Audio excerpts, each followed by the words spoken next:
Faire la lecture toujours dans le chapitre 2 des Actes. Si vous voulez tourner avec moi dans le chapitre 2 des Actes.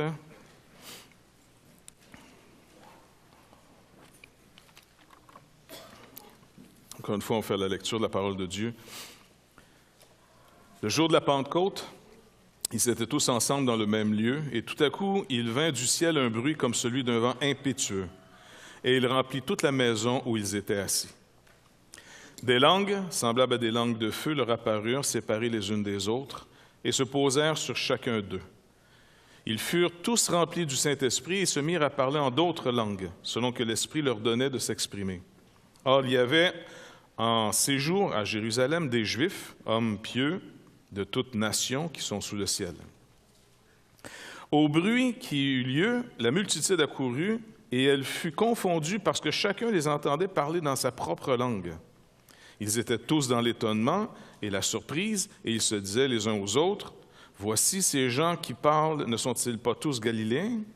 Et comment les entendons-nous dans notre propre langue, ou la langue de chacun, dans la langue maternelle?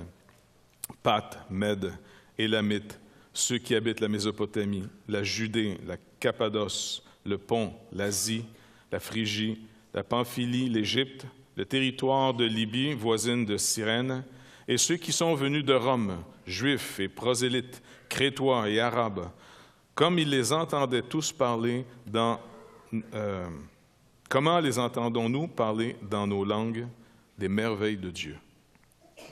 Et ils étaient tous dans l'étonnement, et ne sachant que penser, ils se disaient les uns aux autres, « Que veut dire ceci? » Mais d'autres se moquaient et disaient, « Ils sont pleins de vin doux. » Alors Pierre, se présentant avec les 11, éleva la voix et leur parla en ces termes. « Hommes juifs et vous tous qui séjournez à Jérusalem, sachez ceci, et prêtez l'oreille à mes paroles. Ces gens ne sont pas ivres, comme vous le supposez, car c'est la 3e heure du jour. Mais c'est ici ce qui a été dit par le prophète Joël. Dans les derniers jours, dit Dieu, je répandrai mon esprit sur toute chair. Vos fils et vos filles prophétiseront, vos jeunes gens auront des visions, et vos vieillards auront des songes. Oui, sur mes serviteurs et mes servantes, en ce jour-là, je répandrai mon esprit, et ils prophétiseront. Je ferai paraître des prodiges en haut dans le ciel et des miracles en bas sur la terre. Du sang, du feu et une vapeur de fumée. Le soleil se changera en ténèbres et la lune en sang, avant l'arrivée du jour du Seigneur, ce jour grand et glorieux. Alors quiconque invoquera le nom du Seigneur sera sauvé. » Hommes israélites, écoutez ces paroles. Jésus de Nazareth, cet homme à qui Dieu a rendu témoignage devant vous par les miracles, les prodiges, les signes qu'il a opérés par lui au milieu de vous, comme vous le savez vous-même, cet homme, livré selon le dessein arrêté et selon la prescience de Dieu, vous l'avez crucifié. Vous l'avez fait mourir par la main des impies. Dieu l'a ressuscité en le délivrant des liens de la mort, parce qu'il n'était pas possible qu'il fût retenu par elle. Car David dit de lui, « Je voyais constamment le Seigneur devant moi, parce qu'il est à ma droite, afin que je ne sois point ébranlé. Aussi mon cœur est dans la joie, et ma langue dans l'allégresse, et même ma chair reposera avec espérance, car tu n'abandonneras pas mon âme dans le séjour des morts, et tu ne permettras pas que ton sein voie la corruption. Tu m'as fait connaître les sentiers de la vie, tu me rempliras de joie par ta présence. Hommes frères, qu'il me soit permis de vous dire librement, au sujet du patriarche David, qu'il est mort, qu'il a été enseveli, et que son sépulcre existe encore aujourd'hui parmi nous. Et comme il était prophète, et qu'il savait que Dieu lui avait promis avec serment de faire asseoir un de ses descendants sur son trône, c'est la résurrection du Christ qu'il a prévue et annoncée en disant qu'il ne serait pas abandonné dans le séjour des morts et que sa chair ne verrait pas la corruption. C'est ce Jésus que Dieu a ressuscité, nous en sommes tous témoins. Élevé par la droite de Dieu, il a reçu du Père le Saint-Esprit qui avait été promis et il l'a répandu comme vous le voyez et l'entendez. Car David n'est point monté au ciel, mais il dit lui-même, « Le Seigneur a dit à mon Seigneur, assis-toi à ma droite, jusqu'à ce que je fasse de tes ennemis ton marchepied. » Que toute la maison d'Israël sache donc avec certitude que Dieu a fait Seigneur et Christ ce Jésus que vous avez crucifié. Après avoir entendu ce discours, ils eurent le cœur vivement touché, et ils dirent à Pierre et aux autres apôtres, « Hommes frères, que ferons-nous? » Pierre leur dit, « Repentez-vous, et que chacun de vous soit baptisé au nom de Jésus-Christ pour le pardon de vos péchés, et vous recevrez le don du Saint-Esprit.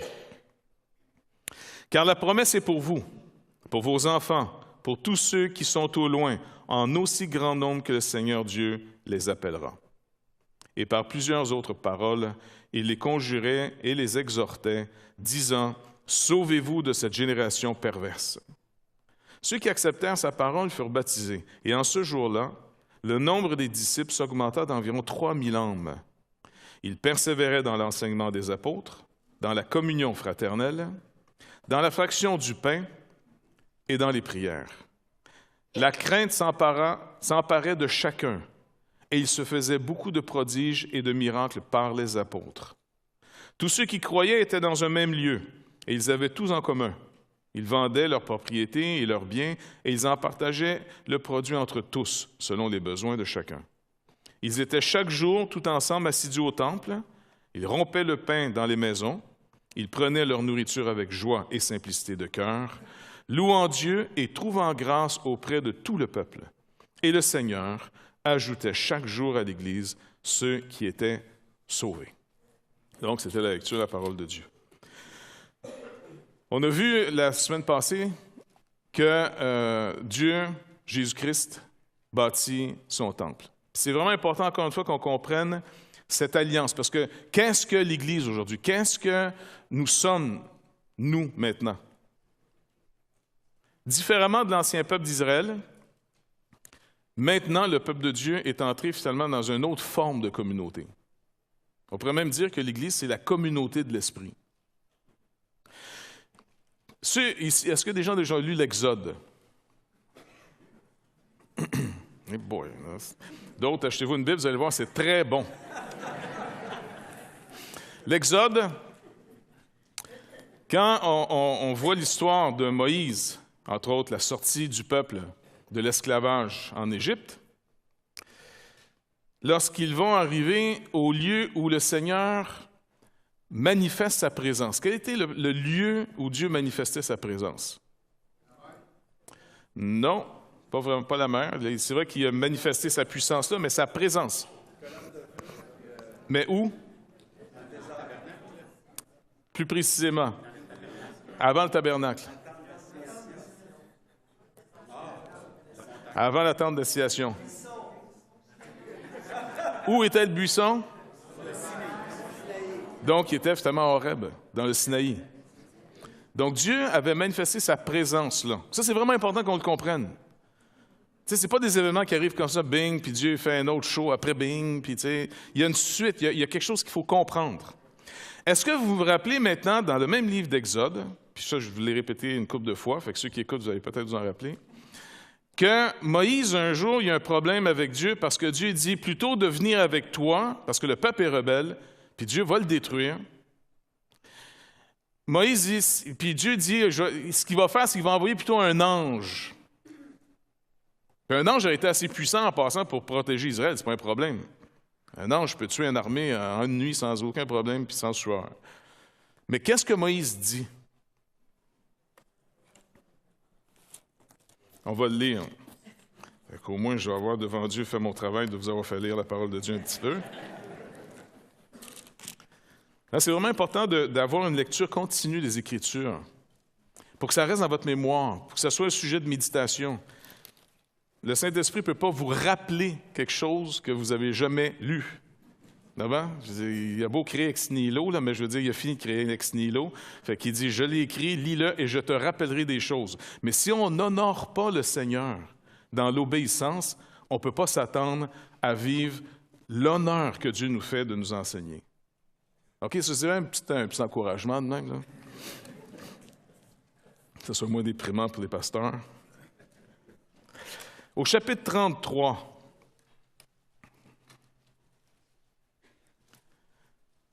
c'est vraiment un temps, tu sais, pas facile pour Moïse là, de diriger une multitude comme ça, puis il y a de la rébellion régulièrement, et un des problèmes les plus majeurs qu'Israël vit dans le désert, entre autres, c'est l'idolâtrie.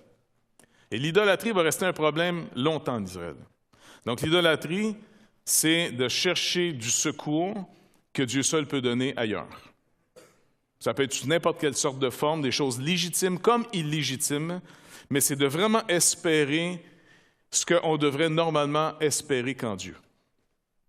Et ça, c'est l'idolâtrie. Puis elle est très, très, très subtile. Cette mentalité est d'origine totalement démoniaque et c'est extrêmement brillant. C'est une guerre. C'est pas n'importe quoi, l'idolâtrie. Tim Keller rappelait dans ses messages en disant comment on peut identifier l'idolâtrie dans nos vies. Il dit c'est assez simple. Si ce que vous aimez, de manière tout à fait légitime, vous est enlevé et que vous dites « si j'ai plus cette chose, je ne veux plus vivre », alors c'est une idolâtrie. Donc, vous pouvez voir à quel point ça peut être n'importe quoi, de très légitime. N'importe quoi. Si je n'ai pas cette chose, je ne veux plus vivre. Alors, vous venez d'identifier un idole dans votre vie. Et le combat, la marche, si vous ne prenez pas ça au sérieux et que c'est fait de manière très, très superficielle, vous n'allez avoir aucun progrès et fruit réel de l'Esprit dans votre vie. Ça, c'est certain. OK? Qu'on se le dise au moins, on ne se racontera pas d'histoire. Si quelqu'un veut juste niaiser puis être superficiel, faire de l'aquaplaning dans sa vie chrétienne, il n'y a pas de problème. Mais au moins, sachez que vous n'aurez pas de fruits. Ça marche? Et sachez que si on est le moindrement, nous, intelligents spirituellement, on ne vous choisira pas pour des tâches. Il faut qu'on soit clair. Puis il n'y aura pas de chicane. Ça marche? Verset 12. Moïse dit à l'Éternel, « Voici, tu me dis, fais monter ce peuple, et tu ne me fais pas connaître qui tu enverras avec moi. Cependant, tu as dit, je te connais par ton nom, et tu as trouvé grâce à mes yeux. Maintenant, si j'ai trouvé grâce à tes yeux, fais-moi connaître tes voies. Alors je connaîtrai et je trouverai encore grâce à tes yeux. Considère que cette nation est ton peuple. » L'Éternel dit, « Je marcherai moi-même avec toi, et je te donnerai du repos. » Moïse lui dit, « Si tu ne marches pas toi-même avec nous, ne nous fais point partir d'ici. » Comment sera-t-il donc certain que j'ai trouvé grâce à tes yeux, moi et ton peuple? Ne serait-ce pas quand tu marcheras avec nous et quand nous serons distingués,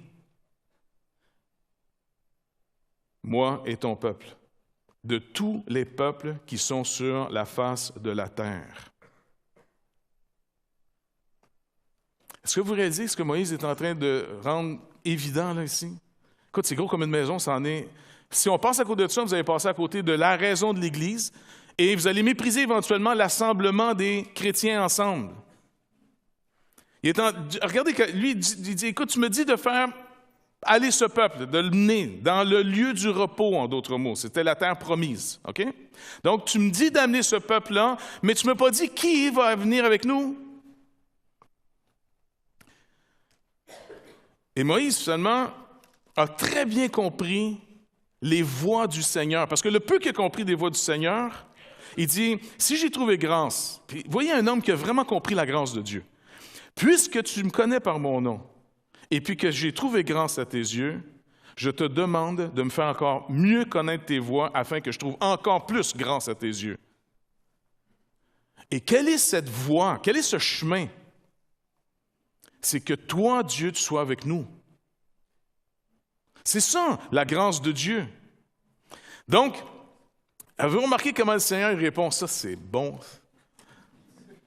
Non, parce que vous faites attention des fois quand on lit ou quand Dieu... là, il ne nous parle plus de même, une chance, parce que je ne suis pas sûr si on passerait le test.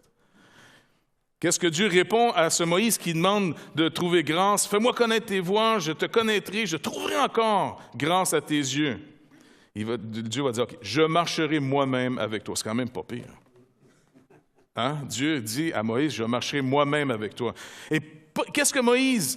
Puis en plus, il dit, en passant, « Si je marche avec toi, je te donnerai du repos. » Moïse, il ne se fait pas avoir. Qu'est-ce qu'il répond? Si tu ne marches pas toi-même avec nous. Là, il est en train de plaider pour un peuple rebelle, contredisant, qui vaut rien. Ça marche? Si là, quelqu'un vaut ses mérites, là, ben Israël, là, dans cette situation, elle n'a pas le haut de la palme en ce moment. Tu comprends? Il n'y a rien de bon. Moïse ne peut pas en train de dire « Non, Seigneur, n'oublie pas la fidélité de ce peuple. » Il a manqué de se faire lapider par eux autres, je ne sais pas combien de fois. « Non, Seigneur, rappelle-toi leur consécration de cœur à toi. » Le veau d'or, l'as-tu oublié? Et ainsi de suite. Donc, ils n'ont rien. Mais Moïse connaît le chemin, le but du Seigneur. « Je vivrai au milieu de vous. » Là, la présence de Dieu, elle est où? Sur le Sinaï, à Horeb. Et en passant, personne n'a le droit d'aller là. Même pas s'il y a une chèvre qui se perd, qu'elle monte la montagne, il dit, vous la tuez. C'est un petit mouton, Seigneur. Vous tuez n'importe quoi qui embarque sur cette montagne. Fait qu'il était gardé, les archers étaient prêts. N'importe qui ose approcher, c'est mort. Donc Dieu, présence de Dieu, mort. Tu sais, c'est pas tellement... Pas vrai? C'est dur à vendre un évangile de même, hein? Venez auprès, pas trop près, mais venez plus près de Dieu. Mais pas trop près, vous risquez de mourir.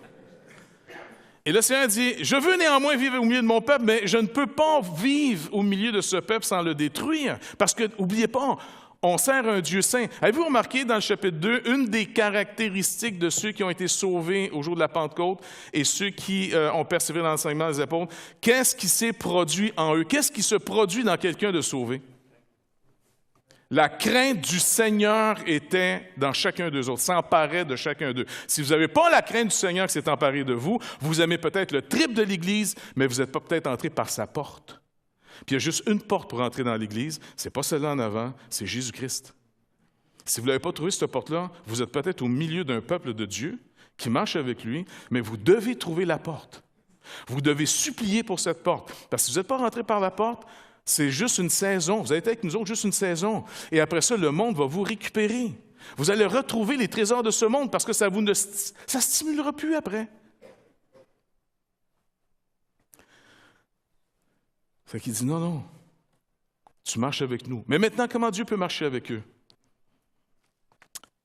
Voici, tu vas bâtir, selon le modèle que tu as vu sur la montagne, le coffre, l'arche de l'Alliance. Et qu'est-ce qu'on va mettre dans cette arche? Les 10 commandements, la manne et le bâton, finalement, d'Aaron.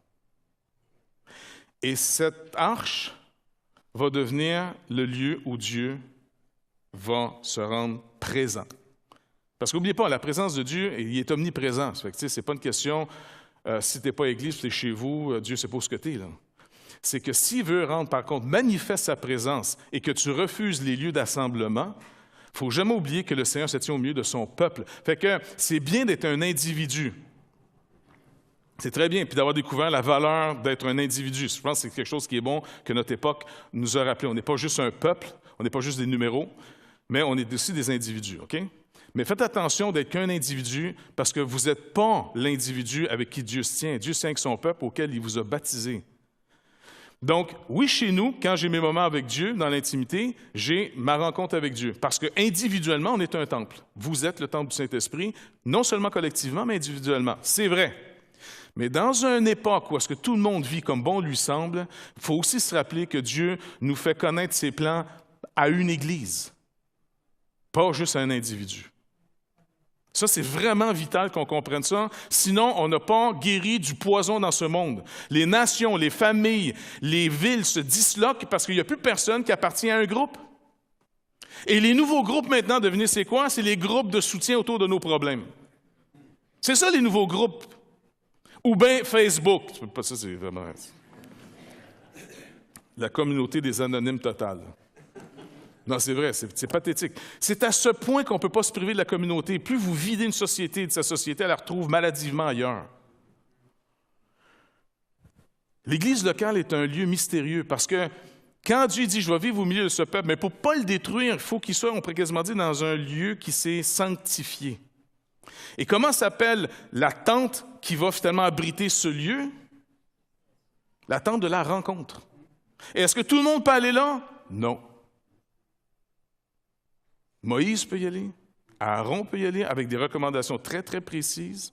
On n'entre pas chez Dieu n'importe comment. Et ça, c'est un autre problème qu'on a dans notre époque, où est-ce qu'on essaie de tout niveler par le bas. On essaie finalement d'être friendly, même avec Dieu.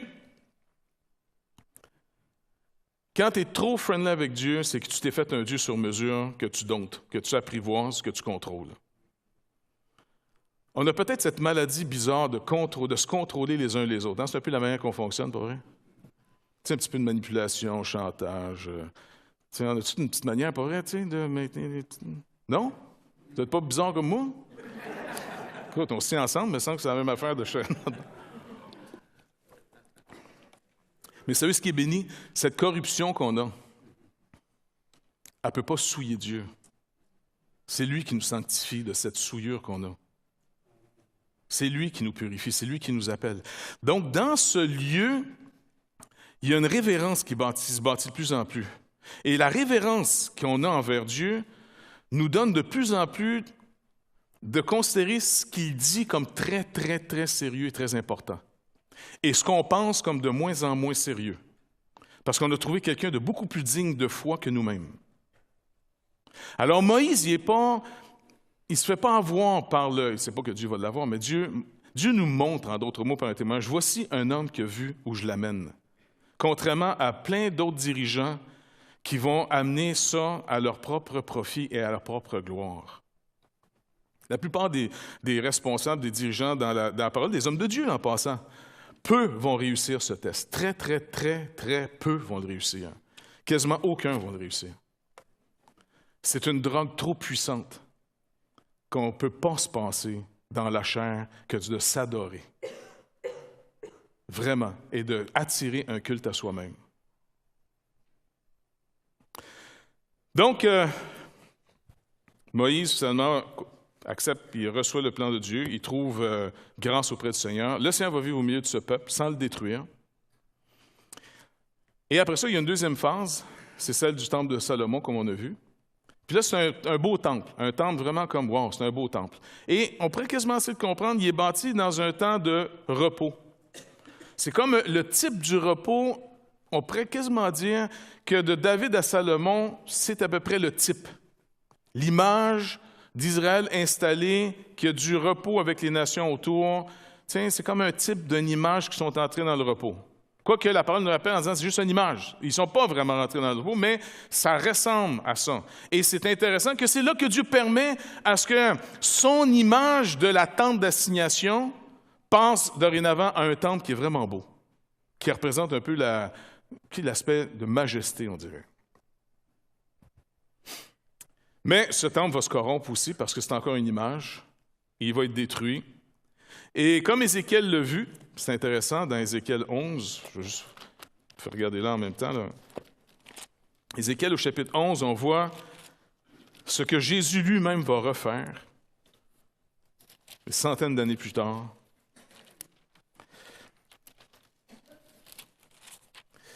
J'y arrive.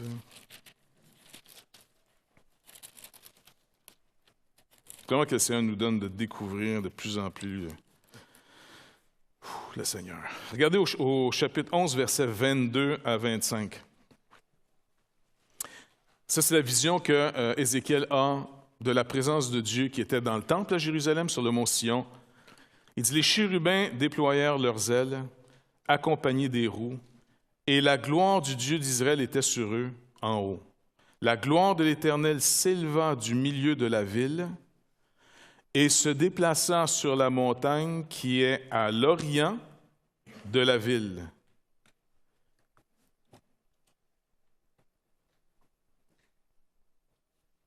Quand Jésus, finalement, après avoir parlé dans le temple, après avoir finalement montré finalement leur péché, qui n'ont pas voulu se repentir personne, qu'est-ce qu'il a fait?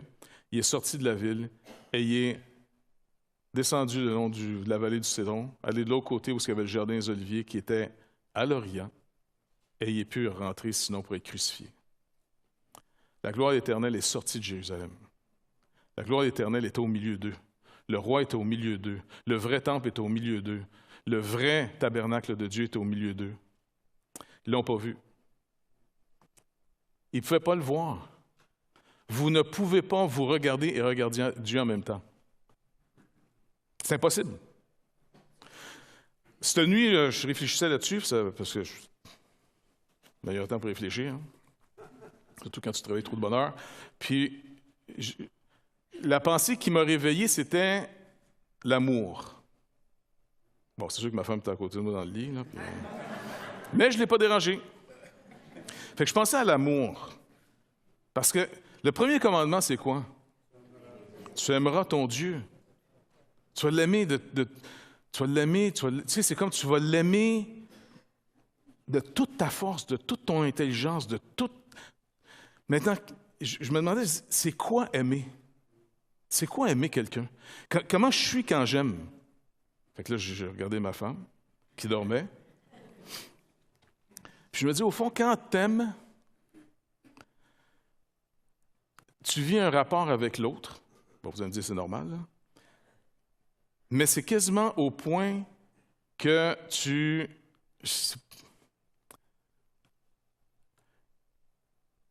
plus le fun d'aimer que d'être aimé, en d'autres mots.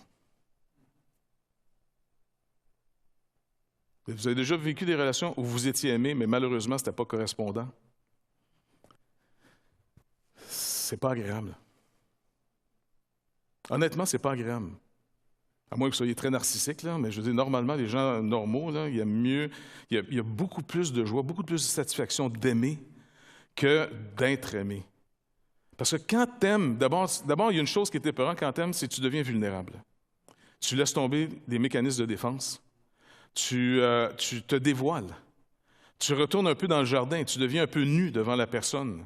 Des gens qui s'aiment et qui ont développé une vie. Puis là, je parle plus que de la passion. Il n'y a pas de la passion là-dedans, mais je ne parle pas de la passion, parce que la passion, c'est encore un peu, des fois, c'est encore comme carburé à un besoin de.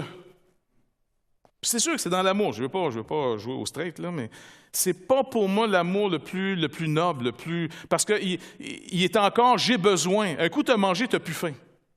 Fait qu'Eros, c'est pas ça. Mais aimer, là, c'est vraiment de voir l'autre puis d'être dans le contentement d'aimer l'autre. Vous comprenez un peu? J'ai pas de mots, là. Je ne sais pas comment l'expliquer là, mieux que ça. Là. Tu t'oublies. On dirait que ça produit un étang, ça produit un fruit aimé. Mais je pense, même si vous n'êtes pas sauvé, là, l'être humain, quand il aime, il produit un fruit de paix, un fruit de patience, un fruit de vouloir comprendre l'autre, un fruit de vouloir édifier. Je veux dire, tu veux croire le meilleur. Des fois, c'est même tu veux quasiment te crever les yeux si ça devient trop évident. Je veux dire, c'est incroyable. Il y a des gens, par amour, là, ils donnent leur vie. C'est une réponse humaine, normale, saine. Quand t'aimes, là, je vous garantis, vous aimez quelqu'un qui est prisonnier quelque part dans une maison qui est en feu, les gens ne s'écoutent plus, puis ils courent dans la maison, ils vont l'arracher l'enfant, la femme, peu importe les gens qu'ils aiment. Il y en a qui le font par bravoure.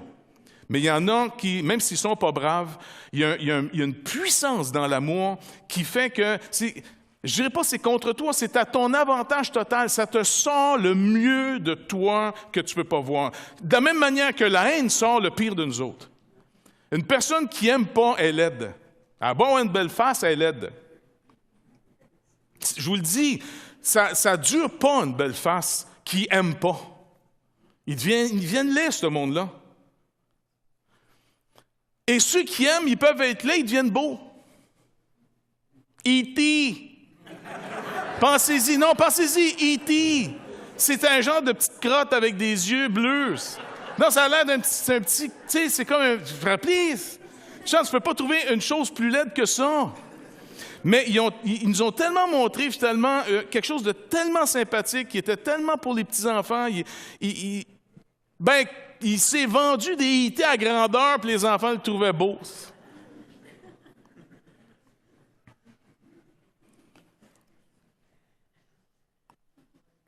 Dieu veut montrer une belle humanité à une humanité laide. Puis il n'y a rien de mieux que de montrer des gens en amour à des gens qui sont dans la haine.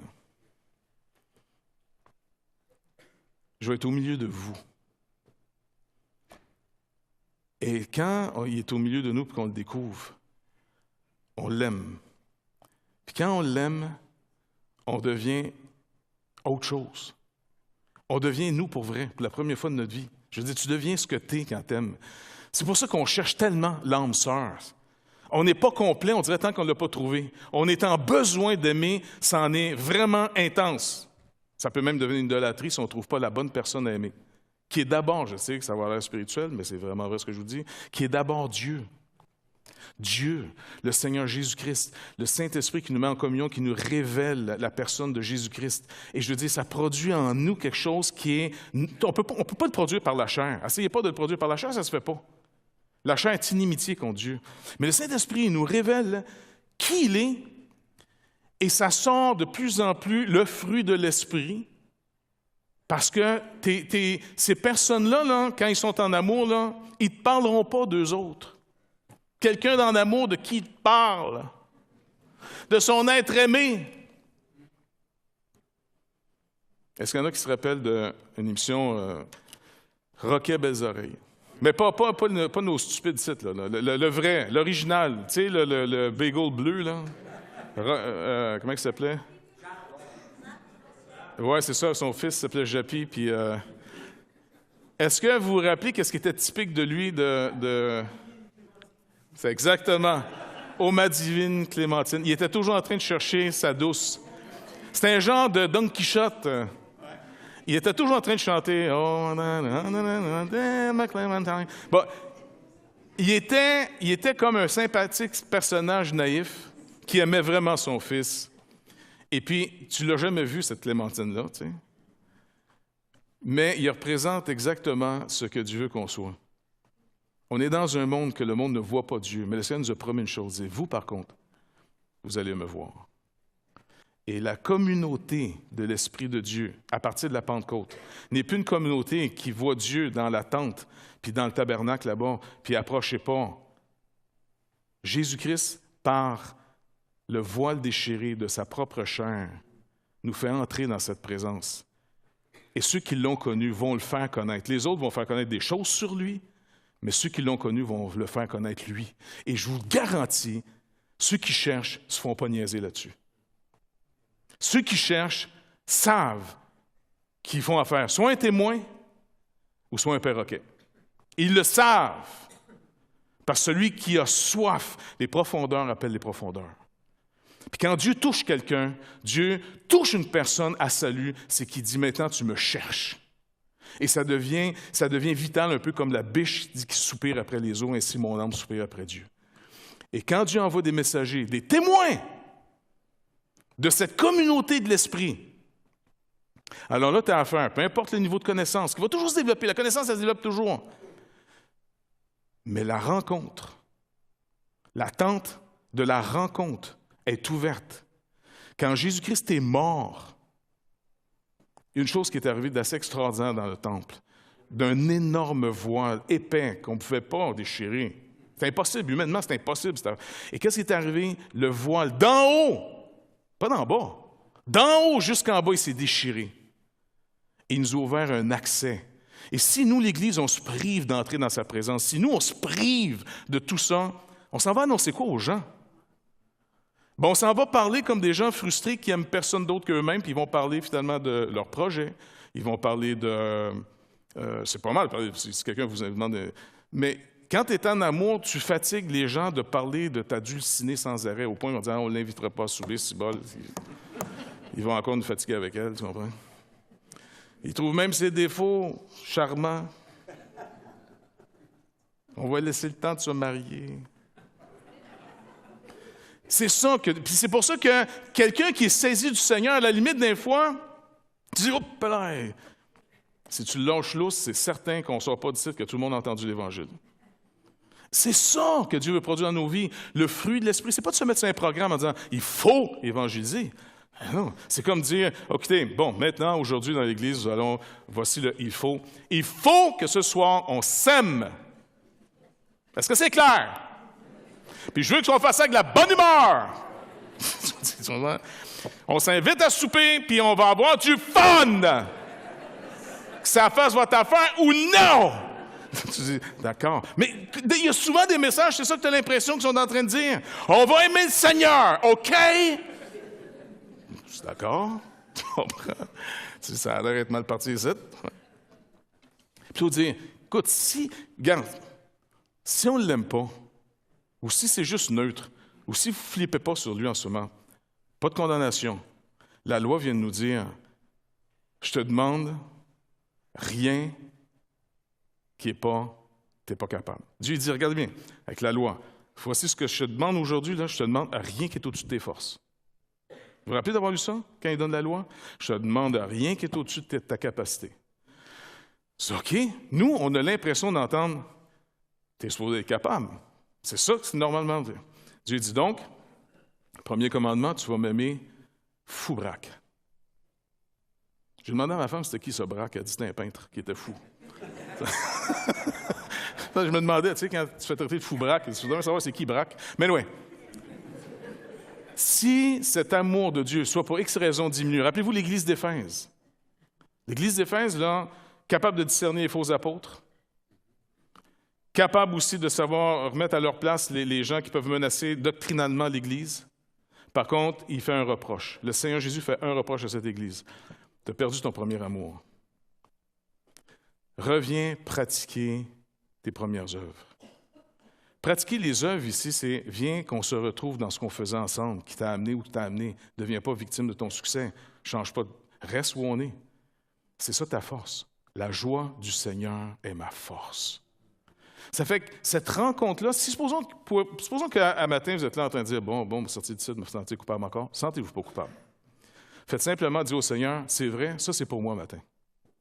Mais puisque tu nous dis dans ta parole que si on confesse nos fautes, si on confesse nos manquements, si on confesse nos iniquités, si on confesse ce qui n'est pas normal, parce que tu dis que normalement je devrais t'aimer, au point, là, comme Jésus-Christ, de t'obéir par confiance et de mourir si tu me demandes de mourir pour toi. Ça, c'est ce que normalement on devrait faire, parce que Jésus-Christ nous a montré ce qu'un être humain normal, sans péché, non séparé de Dieu, vivrait.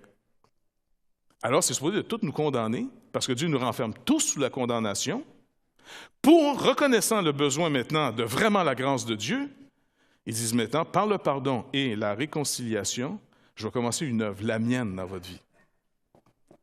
Donc, le but, c'est de voir clair, voir le problème, pas fuir le problème, le voir. C'est vrai, je n'ai pas l'amour que je devrais avoir pour Dieu. La preuve, ça ne m'intéresse pas ce qu'il dit. Tu sais, imaginez-vous encore à soir au souper, ta femme veut te parler. Quelqu'un qui est en amour, il écoute.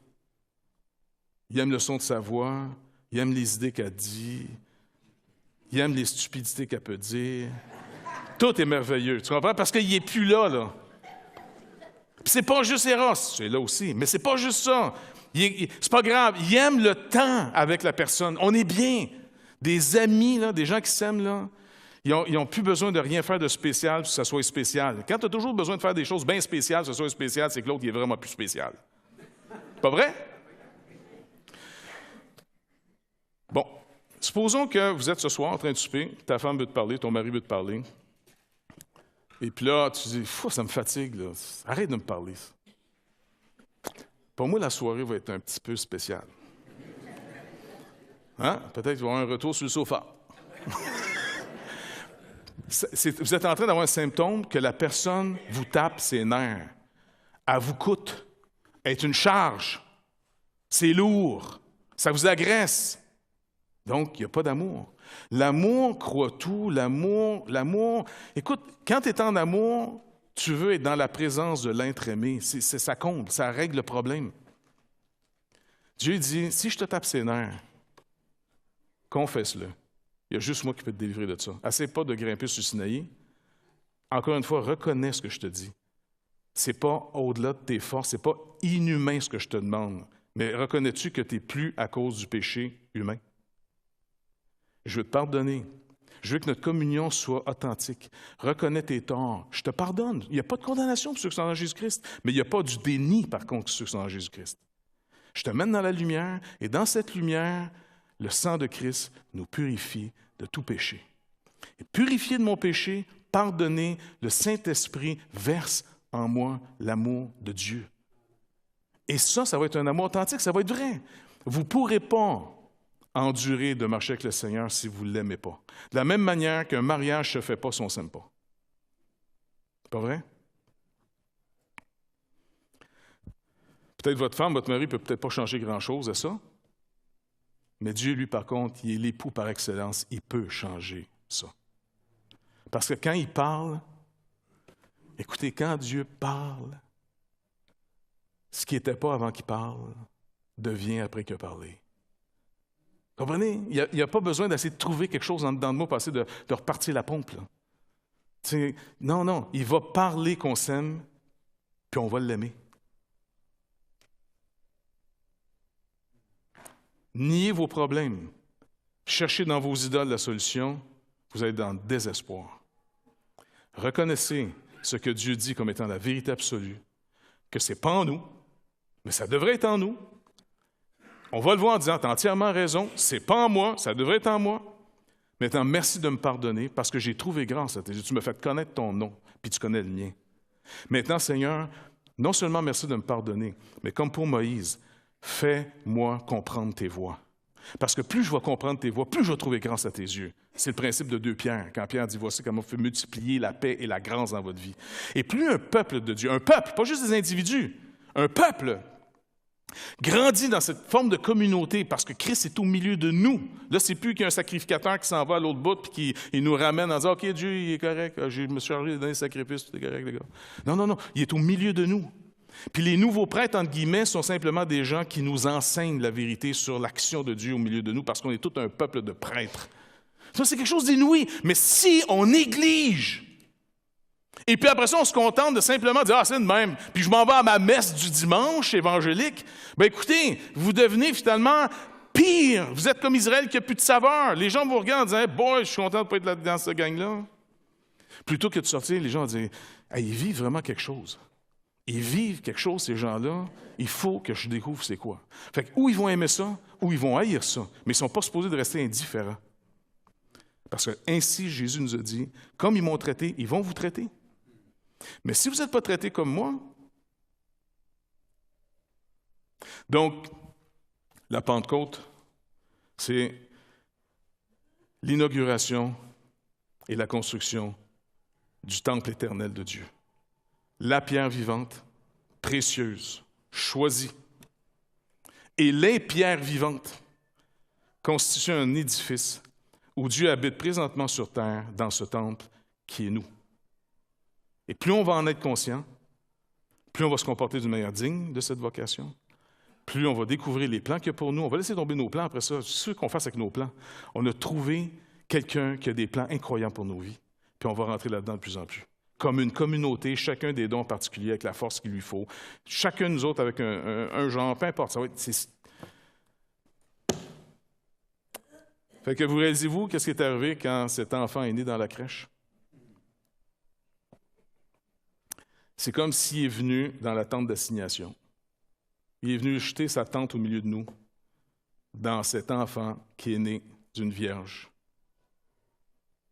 Et Dieu dit, je fais l'œuvre la plus, si on vous la racontait, ça vous étourdirait. Vous n'allez pas le croire. Dieu au milieu de nous. Marie, tu vas l'appeler Emmanuel. Dieu avec nous. Et Jésus-Christ est avec nous. Il est avec chacun de nous, nés de nouveau ici, individuellement. Et à plus forte raison, il nous commande de s'assembler parce qu'on est une communauté. Puis on n'est pas juste une communauté, nous autres, on est une communauté qui remonte dans toute son histoire à lui. Là. Vous êtes finalement des citoyens de Moïse, de David, des prophètes Jérémie, toute la gang. Quand vous allez les rencontrer au ciel, c'est nous autres, c'est notre gang. Peut-être David va venir rencontrer Claude Chicouna. Hey Claude, on t'attendait! Hey, ouais, comment ça? C'est notre gang, c'est nous autres. Sylvain, je ne sais pas qui c'est qui va te rencontrer. C'est Claude! Qui va sûrement se réserver pour te niaiser à quelque part encore. Mais on est un peuple béni. Est-ce que vous le réalisez? Sinon, si on est une petite organisation religieuse pète, c'est déprimant, ça, dans ce temps-là. On est quelque chose d'inouï. Il faut que Dieu nous ouvre les yeux, qu'il nous ouvre les yeux de notre cœur, qu'on puisse voir ces merveilles-là dans lesquelles on est. Puis qu'on arrête de regarder, finalement, le côté petit de nos personnes. On regarde à lui en disant, attends, tu nous as appelés? J'ai plus besoin d'être grand. Je te tiens avec Dieu. Tu vas voir? Fait que c'est fini de chercher ailleurs. Si tu trouves ailleurs, on l'a trouvé. Et plus vous êtes là-dedans, je vous le dis, ça ne sera pas un problème d'aller évangéliser. Vous allez rayonner autour de vous. Je dis, les gens vont... Écoutez, si vous découvrez ça, là, peut-être que ça fait 10, 15, 20, 30 ans que vous êtes sauvés. Je dis, bon, mais si vous entrez et vous découvrez sa présence, là, ça va être plus fort que vous. Puis à un moment donné, vous allez commencer à en parler, vous allez être un petit peu fatigant. Puis les gens vous disent, non, c'était arrivé, tu te convertis à une religion? Je dis, ben, non, j'étais là-dedans depuis un bout. Ben, ça ne paraissait pas avant. Tu étais comme nous autres avant, mais ça, c'était normal. Là, tu es un peu excité. Ah, que Dieu nous bénisse. Qu'on t'en peut plus, tu comprends? Fait que c'est Noël, m'arrêter là. Mais écoutez, Noël, c'est une journée, c'est les fêtes les plus belles, je trouve. Fantastique. Vraiment, passez un bon temps, soyez dans la joie du Seigneur. Vraiment, c'est fantastique. Noël, c'est fantastique. Passez du temps si vous avez des familles en famille. Retrouvez des relations brisées, réparez-les. Passez du temps avec vos enfants, ceux qui en ont, avec vos petits-enfants. C'est unique, là. Noël. Notre société est dans une déprime totale. Nous autres, on sort avec un grand smile. On est fatigant, c'est vrai, mais qu'est-ce que je te dis? Ils peuvent venir, le party est ouvert à tous. Hein? Quiconque veut, vienne. Fait que voilà, c'est ma manière de vous dire joyeux Noël. Pour ceux qui vont être là, le 24, ça va être, je vous le promets, un court message. Parce que tout le monde veut s'en aller chez eux après. Et puis, c'est le temps peut-être d'emmener un contact. Votre voisin dit « Hey, on a une messe de minuit moins tard. »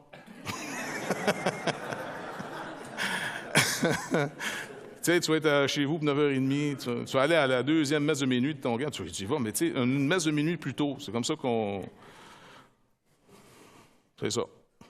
Puis ça peut être un bon temps, puis ça va être simple, puis encore un message sur l'incarnation de Christ. Voilà, on remet ça au Seigneur. Seigneur, comme Moïse, nous aussi, puis même Seigneur, honnêtement, plus que Moïse, tu nous as fait grâce d'une manière inouïe. Tu as fait une œuvre plus que Moïse. Si Moïse était fidèle dans ta maison, toi, tu l'es encore plus comme étant celui qui construit la maison. Et on est à construction. Seigneur Dieu, puisque tu nous as appelés à être ce nouveau temple dans lequel tu demeures par ton esprit et qui est vraiment au milieu de nous, s'il vous plaît, veille à ce que personne ne se prive d'entrer dans ton repos, ne se prive de ta grâce, ne se prive, Seigneur Dieu, de ton pardon, ne se prive, Seigneur Jésus, de la communion avec toi, de se faire connaître à toi dans tous leurs besoins, Seigneur Dieu, pour venir comme des êtres vulnérables devant toi, afin d'abandonner toute forme d'idolâtrie que tu vas montrer dans nos vies, qui peuvent être légitimes ou illégitimes, peu importe, et se tourner vers toi qui est le seul vrai Dieu vivant, sûr, digne de confiance. Seigneur, il y a juste toi qui peux faire cette œuvre. Ce n'est pas nous, par nous-mêmes, qui peut aller vers toi. C'est toi qui as envoyé ton Fils vers nous. C'est toi qui envoies tes serviteurs après vers nous annoncer la bonne nouvelle. C'est ton esprit qui vient vers nous pour nous convaincre. Tout est de toi, Seigneur Dieu. Alors qu'on puisse être encore l'objet de cette grâce. Et envoie-nous dans le monde encore, Père. Envoie-nous avec un message, avec un témoignage de plus en plus intense. Et pour ça, Seigneur Dieu, il faut continuer à te connaître. dans toutes sortes de choses, toutes sortes de situations. À chaque jour, tu vas préparer un scénario, pas pour qu'on soit bon et capable, mais pour qu'on te connaisse, Seigneur Dieu, qu'on connaisse ta grâce, ta puissance, ta sagesse, ton amour pour nous, qu'on connaisse à quel point tu nous aimes, Seigneur Dieu, de toute éternité, afin qu'on puisse aller annoncer après ça au monde qui se perd les vertus de celui qui nous a appelés. Seigneur, s'il vous plaît, bénis ton peuple. Rends-le fort, rends-le joyeux, rends-le rempli d'espérance qui ne trompe pas, Seigneur Dieu. Et encore une fois, merci de bénir ce temps de Noël, ce temps où nos sociétés s'arrêtent encore pour se donner des cadeaux, pour, Seigneur Dieu, se rappeler des traditions. À la limite, il reste encore des traditions. Agis au travers de cette tradition, Seigneur, après n'importe quoi qui reste, pour les appeler à toi, Seigneur Jésus. Toi qui es venu dans le monde. Et merci d'être venu, Seigneur. Amen. Joyeux Noël, tout le monde!